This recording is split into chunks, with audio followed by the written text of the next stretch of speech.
Bienvenidos. Es un gusto saludarlos y decirles que hoy nuestro programa no tiene que ver con la coyuntura, la política. Vamos a salir de los personajes, de las grandes discusiones, para incursionar en una que sí es muy importante. Tiene que ver con las tendencias, los hábitos, las discusiones, las apologías y los rechazos. En los últimos tiempos se ha discutido enormemente sobre las drogas, a tal punto, y este es un dato siempre saliente de nuestro programa, el intento de adelantarnos a los temas que se van a considerar. Prontamente el Congreso estará hablando de una nueva ley de drogas. Indudablemente ha ganado muchísimo terreno en los medios la discusión sobre la marihuana. Los más importantes se han ocupado en los últimos tiempos. Existen revistas al respecto. Yo aparecí en la tapa de una de ellas. Y lo cierto es que esa etapa generó tantos diálogos, tanta curiosidad de la gente por conocer mi punto de vista, que quise entrenarme y mantenerme en contacto con aquellos muchachos que me habían hecho la nota para THC. Vamos a invitarlos hoy a nuestro programa. Van a estar con nosotros. Entregamos cuál es nuestro proyecto para esta edición de Bajada de Línea y enseguida hablamos de la marihuana, de las drogas, de las apologías y rechazos al respecto.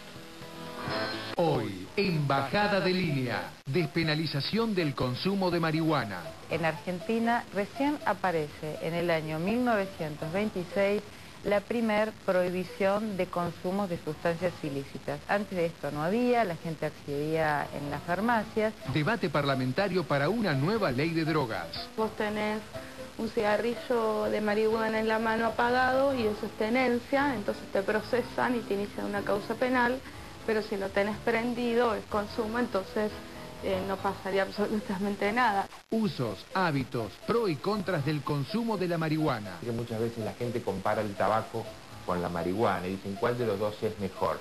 Bueno, en realidad ninguno de los dos son buenos. Y en nuestros estudios, el director de la revista canábica THC, Sebastián Basalo.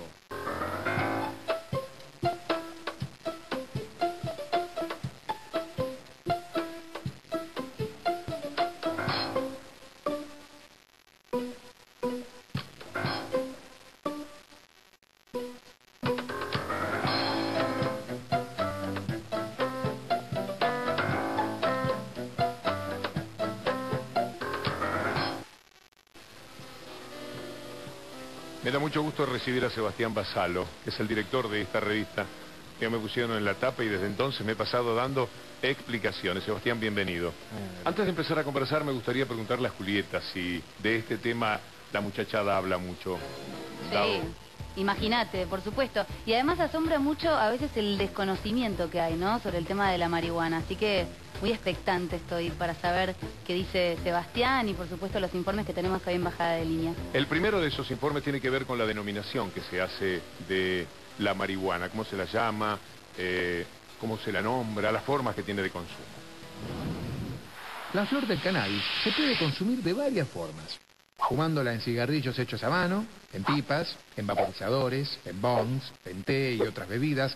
Y también se pueden hacer platos tan variados como pasteles, brownies, galletitas, helados, pastas y pizza. El cannabis tiene múltiples denominaciones: yerba, macoña, pito, cohete, caño, porro, maría, güiro, paso, vela o churro. Pero el más conocido, marihuana, nació a fines del siglo XIX, utilizado por seguidores de Pancho Villa. Se ha descubierto que el uso de la marihuana data de miles de años antes de Cristo, utilizada para rituales tanto en Europa como en Asia. Luego los colonizadores se encargaron de distribuirla por toda América. Incluso se dice que los padres de la patria norteamericana fumaban marihuana y redactaron su independencia en papel hecho de la planta de cannabis, y que presidentes como Washington y Jefferson fomentaban su cultivo. Pero a partir de comienzos del siglo XX, la marihuana se transformó en ilegal en casi todo el mundo y hasta se la consideró el enemigo público número 1 en Estados Unidos. En los 60, la marihuana se ligó con la música y de la mano de los hippies, su consumo creció exponencialmente. En la actualidad, la bandera del consumo de la marihuana la lleva el reggae, pero según Naciones Unidas, el 4% de la población mundial adulta la consume a diario, transformándose en la sustancia ilícita más utilizada. Y ahora sí entramos a conversar con Sebastián Basalo. Bienvenido, Sebastián. Gracias. ¿Cuánto hace que tienen esta revista? Ya hace 4 años que lo sacamos. 4 años. ¿Nunca tuvieron que interrumpir su salida? No, por ahora no. Es Sí, tuvimos que exitosa, por enfrentar... consiguiente. Sí. Le va Sí, bien. Sí, vendemos 35.000 ejemplares. ¿Cuánto? 35.000 por mes. Ya quisieran vender algunas revistas Mandamos de a política, Uruguay por también. ejemplo. Sí. ¿Y cómo han conseguido ese éxito? Yo supongo arrancamos con 8.000 ejemplares, no es que arrancamos con ese éxito. Yo creo que fue gran parte todo el laburo que le pusimos al tema, cómo lo tratamos, la forma en la que lo abordamos.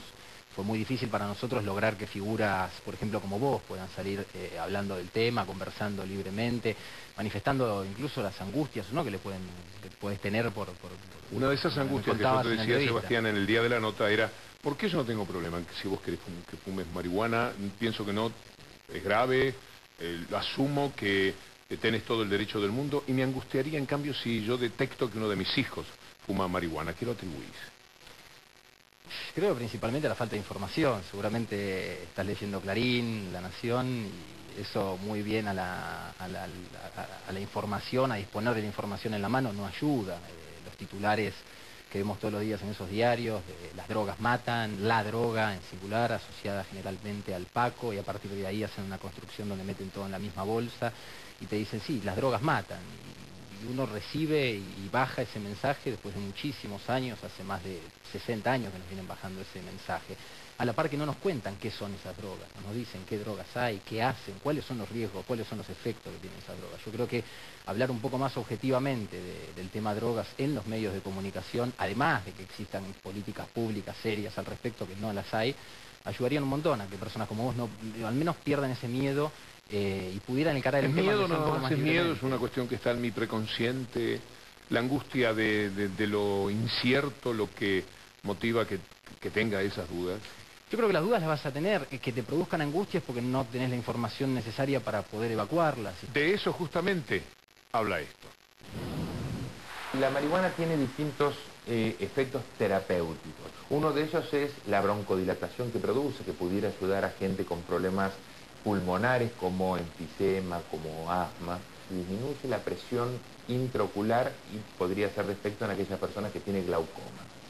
Produce un estímulo del apetito, que se ha demostrado en algunas personas con enfermedades terminales, acompañadas de mucho dolor, que potencia el efecto analgésico. En el país hay medicación absolutamente confiable y segura para calmar cualquier tipo de dolor, por más agudo y serio que sea, y definitivamente no hay que recurrir a la marihuana para esto. Muchas veces la gente compara el tabaco con la marihuana y dicen, ¿cuál de los dos es mejor? Bueno, en realidad ninguno de los dos son buenos, los dos son extremadamente tóxicos, son muy dañinos para el pulmón, pero la marihuana probablemente lo es aún un poco peor. Genera cánceres de pulmón, de labio, de laringe, de faringe, de vejiga. En los varones puede generar alteraciones en la producción de espermatozoides. Algo parecido produce en las mujeres, con alteración de la prolactina, producción de ciclos anovulatorios, los adolescentes, en chicos que van de 13, 14 a 18, 19 años, es lo que se conoce como un síndrome amotivacional. La Nación recientemente publicó una nota bastante ambiciosa. ¿No fue buena esa nota? Creo que poco y nada ayuda a decir algo como que la marihuana es una droga de moda o la marihuana la consumen el 30 o 40%, creo que decían de los ¿Pero no te parece muy bueno, jóvenes? de todas maneras, que La Nación haya instalado el tema? Si Por yo te digo supuesto, que me que animo a se hacer hable- este programa porque vi que La Nación Yo- lo trataba. Yo creo que uno de los grandes artífices de que se discuta el tema drogas, aunque parezca muy paradójico, fue Chiche Helblum. A pesar de cómo trató y encaró el tema, fue una tapa de la revista muy cuestionada, que varios lectores nos han dicho, ¿por qué pones a Chiche en la tapa? Y Chiche en algo sirvió, que fue a instalar el tema, por lo menos Chiche lo tocó. Está a el su debate, modo. está. Y eso es mejor que no se hable. Bueno, ese debate lo vamos a tener nada menos que en el Congreso. Vamos a ver qué dicen la gente que entiende de leyes al respecto.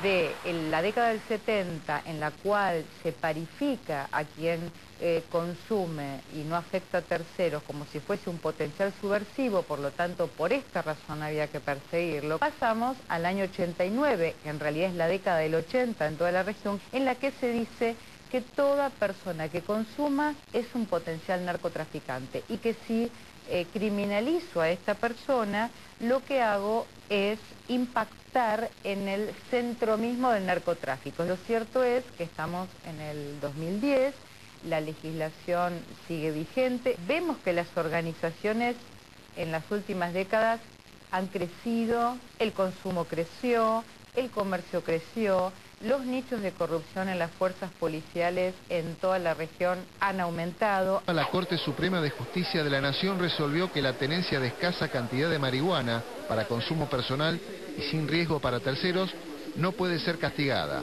Está muy claro, conforme el fallo Arriola, que hay que direccionar la persecución a partir del inicio de la cadena de comercio hasta todas las figuras que tienen que ver con el tráfico, es decirlo en serio, no llenar de pibes tribunales que tienen un cigarrillo de marihuana y dejar pasar por el otro lado efedrina o tener en barrios lugares de venta de la sustancia que sea, o sea, no jugar a hacerse los distraídos.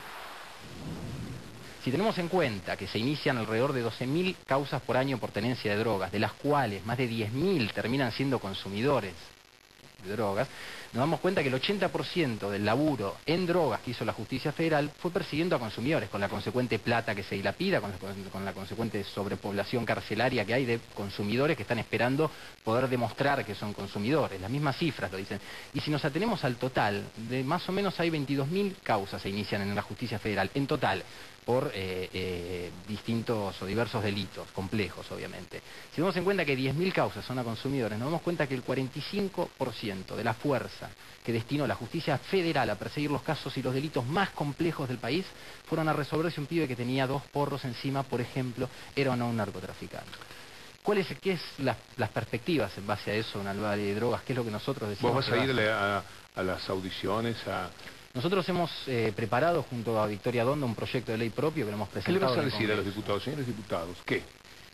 Lo primero que diría es que alguien me defienda este modelo, que alguien pudiera defender este modelo a 20 años de aplicación de este modelo, que lo único que generó es las cárceles llenas de consumidores, el sistema judicial saturado de perseguir a consumidores, mientras tenemos el ropero lleno de cocaína que viaja a Europa, mientras tenemos la frontera totalmente descuidada. ¿Cuál es el límite de ustedes respecto cuando decimos las drogas, que entra la marihuana? Ustedes defienden la marihuana. Yo defiendo que las personas tengan derecho a elegir qué es lo que quieren consumir sin tener que ir preso por ello, nada más. Y como una persona no puede consumir si no tiene una sustancia en su poder, digo, es ridículo, porque primero es violatorio el derecho humano más esencial de la persona perseguir a alguien porque tiene algo en su poder, si yo no exterioricé esa tenencia. Yo tengo la droga para mí, después si yo la vendí o hice algo, perseguime por eso. Nosotros lo que decimos es que además de violar los derechos humanos, además de ser inconstitucional, como lo dijo la Corte ya 2 veces, en 1986 y lo tuvo que repetir el año pasado, dada esta extraña reforma que se hizo en el 89 de no penalizamos el consumo pero sí la tenencia, y la Corte tuvo que salir a decir algo al respecto el año pasado. Nosotros lo que decimos es que además de ser inconstitucional, además de violar los derechos humanos, es ineficaz. Digo, todos estamos de acuerdo en que hoy las drogas en Argentina son un problema, pero el problema es que se expandió el narcotráfico, el problema es que se expandió el consumo problemático porque no hay campañas de prevención, no hay campañas de educación acerca de qué son las drogas, no se habla en los medios, no hay campañas públicas acerca de qué son las drogas. Ahora, no siempre estuvo penalizada. No aquí tenemos nosotros un informe. En Argentina recién aparece en el año 1926 la primer prohibición de consumos de sustancias ilícitas. Antes de esto no había, la gente accedía en las farmacias y es por un hecho que tiene que ver con una discusión en un bar que se llamaba La Puñalada, un señor que va con una cantidad de sobres, 2 sobres de cocaína, y comienza toda una discusión con una pelea personal y que termina en un homicidio. A partir de este hecho, un legislador del socialismo de aquel momento, muy amigo del jefe de la policía, construyen un reportaje en lo que era el diario más vendido de ese momento, por la cual el jefe de policía decía que no podía detener a una persona porque había un vacío legal, y se arreglaba esto con una reforma penal que tipificara la tenencia para consumo personal.